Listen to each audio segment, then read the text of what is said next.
नमस्कार, मैं धर्मेंद्र कुमार, प्रवक्ता रचना, शिक्षक प्रशिक्षण केंद्र जौनपुर। आज हम चर्चा करेंगे D.Ed SC ID semester 3, paper number है 8।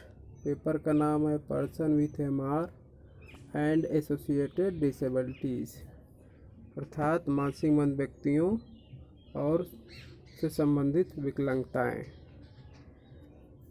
तो आप लोग को मालूम ही होगा कि इससे पहले आप लोग को 1 यूनिट्स पेपर 8 में 1 यूनिट से लेकर यूनिट 3 तक आप लोग को ऑफलाइन यानी आप लोग को विद्यालय में आप लोग को क्लास में पढ़ा दिया गया है।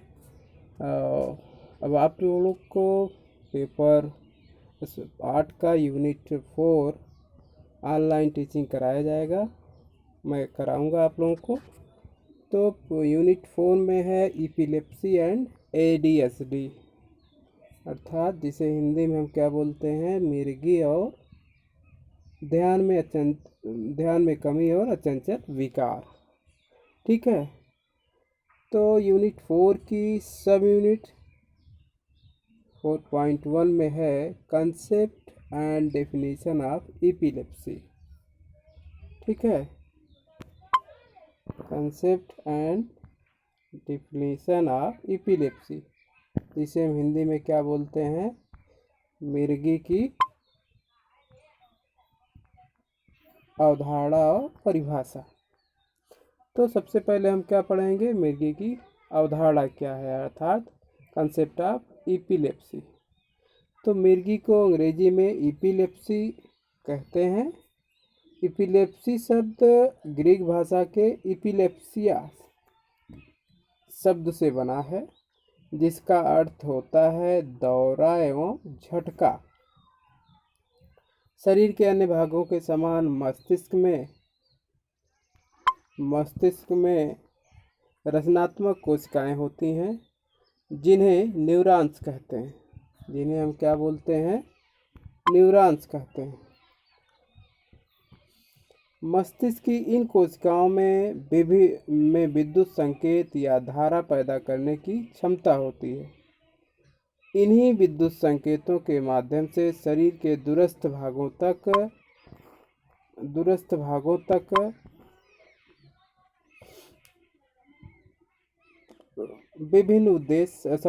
विभिन्न संदेश भेजे जाते हैं। इन्हीं विद्युत संकेतों के माध्यम से शरीर के दूरस्थ भागों तक विभिन्न संदेश भेजे जाते हैं। बिना किसी स्पष्ट कारण के बार बार आने वाले दौरे की स्थिति को मिर्गी कहते हैं। यह मस्तिष्क की सामान्य विद्युतीय क्रियाओं में व्यवधान के कारण उत्पन्न होती है। मानव मस्तिष्क में भी लाखों स्नायु कोशिकाएं होती हैं। इन स्नायु कोशिकाओं में विद्युत क्रिया होती है। न्यूरॉन के एक्सोन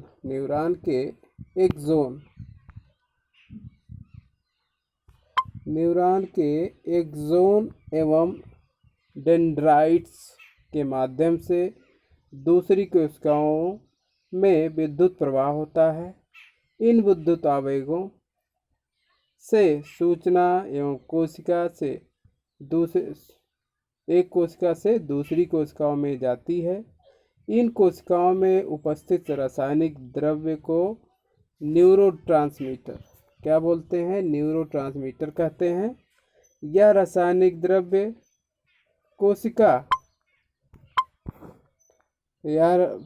कोशिकाओं के साइनेट्स, क्या नाम है उसका, साइनेट्स एवं डेंड्राइट्स के बीच होता है। जो स्नायु कोशिकाओं का समूह विद्युत आवेशों को अत्यधिक मात्रा में भेजने लगता है, तो मिर्गी का दौरा आता है। ठीक है। मिर्गी को दौरे का विकार भी कहा जाता है, अर्थात मिर्गी को दौरे का विकार भी कहा जाता है। यह दुनिया के किसी भी देश में किसी भी व्यक्ति को प्रभावित कर सकती है। मिर्गी बहुत सी बीमारियों का लक्षण है। यह अपने आप में कोई बीमारी नहीं है, परंतु दवा के द्वारा इसे नियंत्रित किया जा सकता है, इसलिए इसे रोग की श्रेणी में रखा जाता है। स्वस्थ व्यक्ति को किसी भी विशेष स्थिति में मिर्गी के दौरे पड़ सकते हैं। कुछ बच्चों को बुखार के समय भी दौरे पड़ते हैं, परंतु एक झटके को दौरा नहीं कहा जा सकता है।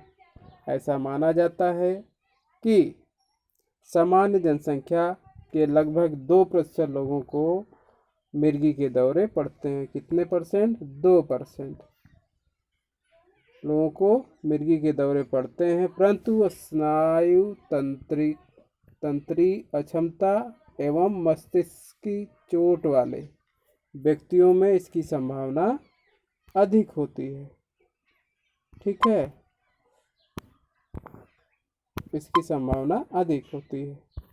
कहने का तात्पर्य है कि मिर्गी से तात्पर्य है कि मिर्गी क्या है? मिर्गी शब्द अंग्रेजी शब्द से बना हुआ है। यह मिर्गी को अंग्रेजी में हम क्या बोलते हैं? एपिलेप्सी कहते हैं। एपिलेप्सी शब्द ग्रीक भाषा के एपिलेप्सिया शब्द से बना है, अर्थात जिसे हम दौरा या झटका बोलते हैं। अर्थात मिर्गी कहीं भी, चाहे हमारा इंडिया हो, चाहे ये ज़रूरी नहीं कि मिर्गी केवल हमारे भारत में या उत्तर प्रदेश में या किसी एक राज्य में हो सकती है। मिर्गी किसी भी विश्व के किसी भी देश में, किसी भी राज्य में, किसी भी व्यक्ति को हो सकती है, चाहे वह जिस प्रकार का हो।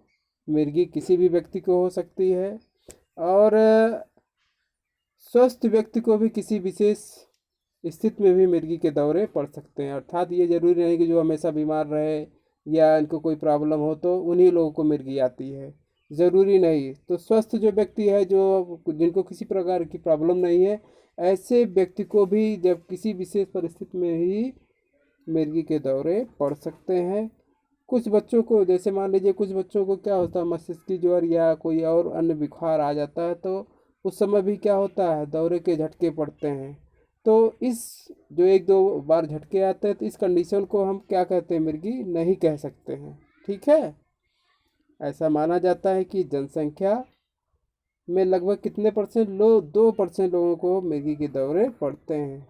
और मिर्गी के दौरे उन व्यक्तियों को ज़्यादा होने की संभावना होती है जिनमें स्नायु तंत्र की और मस्तिष्क स्नायु तंत्र की अक्षमता और मस्तिष्क की चोट वाले। अर्थात मान लीजिए कोई भी व्यक्ति हो, एकाएक किसी दुर्घटना या चोट के कारण उसके मस्तिष्क क्षतिग्रस्त हो जाता है, तो ऐसे व्यक्ति को मिर्गी या दौरा आने की संभावना अधिक होती है।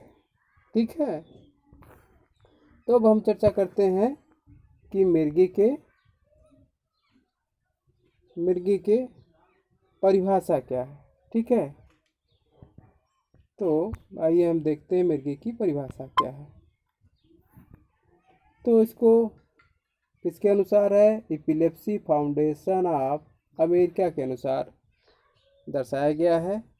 तो मिर्गी एक शारीरिक अक्षमता है जो उस समय उत्पन्न होती है जब मस्तिष्क के कार्य में एकाएक क्या होता है? परिवर्तन होता है।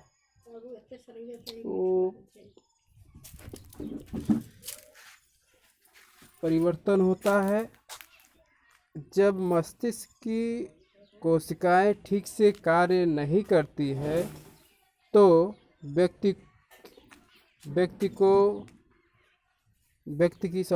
की चेतना, गति अथवा क्रिया थोड़े समय के लिए परिवर्तित हो सकती है। इस शारीरिक परिवर्तन को हम क्या कहते हैं? मिर्गी कहते हैं।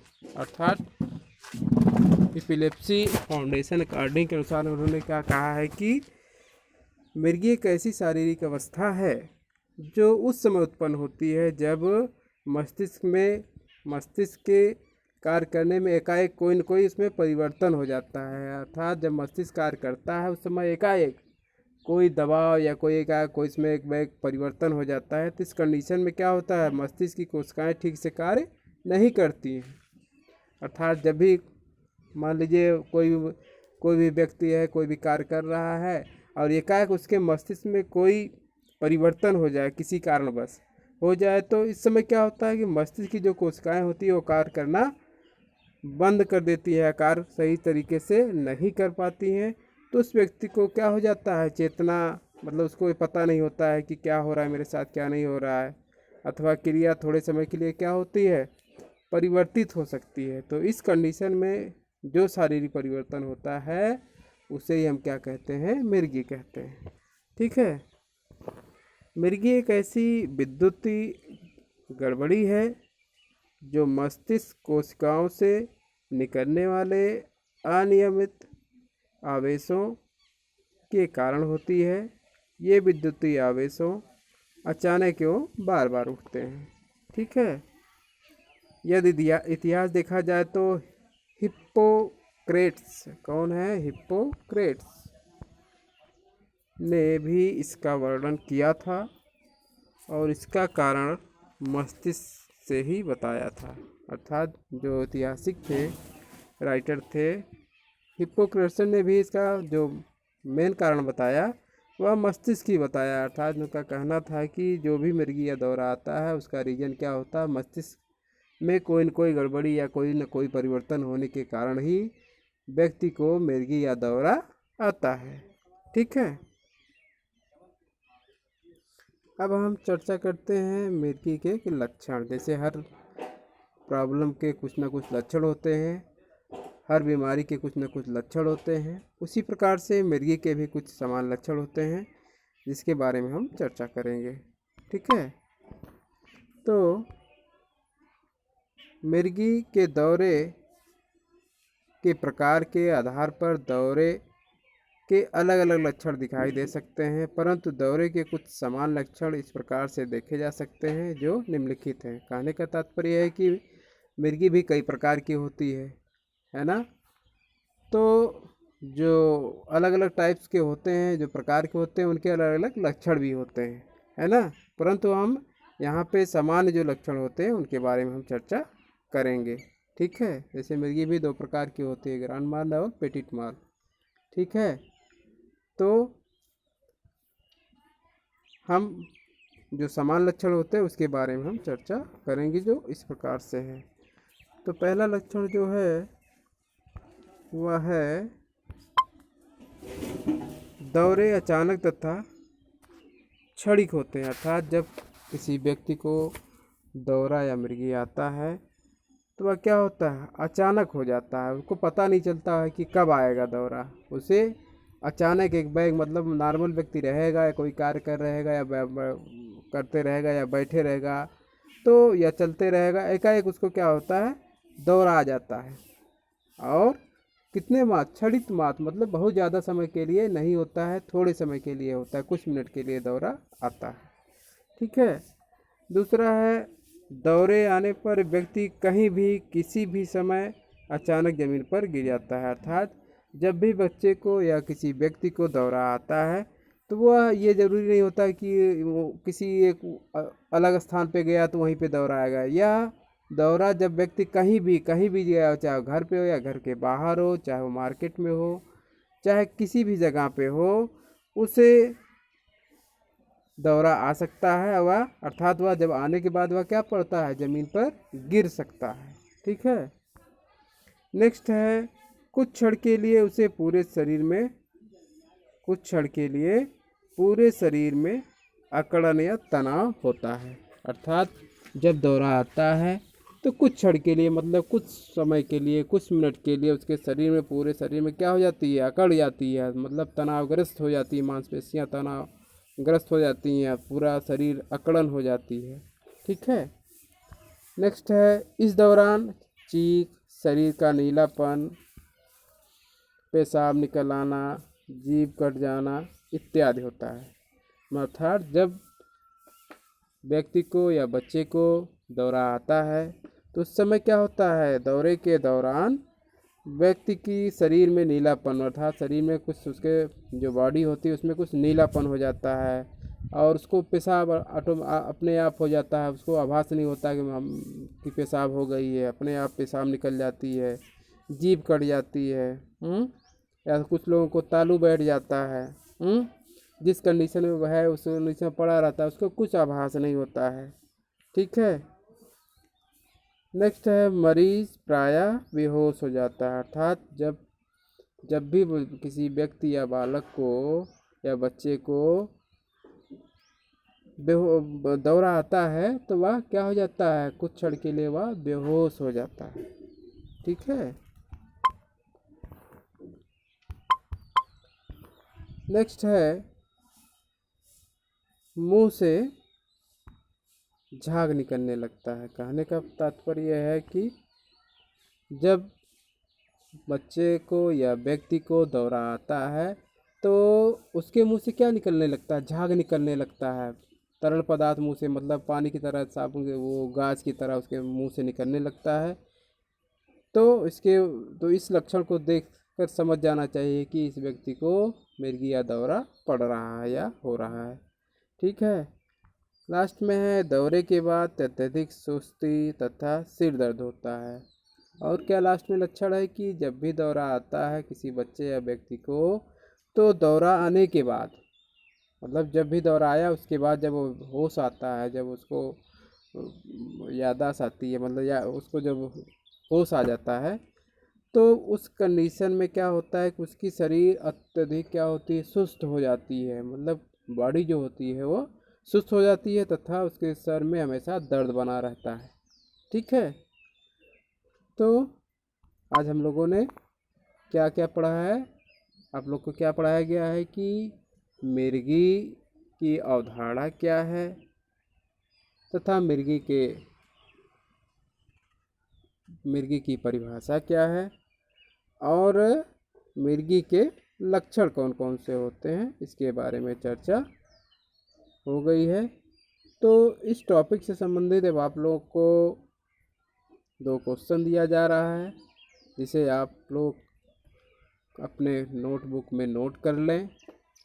ठीक है। जिसका आंसर आप हमें व्हाट्सएप के माध्यम से दे सकते हैं, जिससे आप लोग का सही तरीके से मूल्यांकन किया जा सके कि आपने कितना सीखा। तो क्वेश्चन नोट करिए।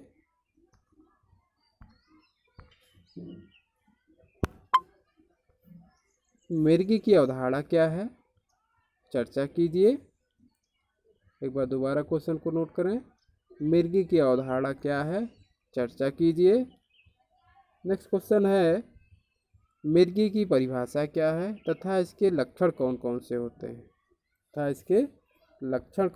होते हैं, चर्चा कीजिए। ठीक है। तो नेक्स्ट हम फिर नए टॉपिक के साथ फिर मिलेंगे। तब तक के लिए धन्यवाद।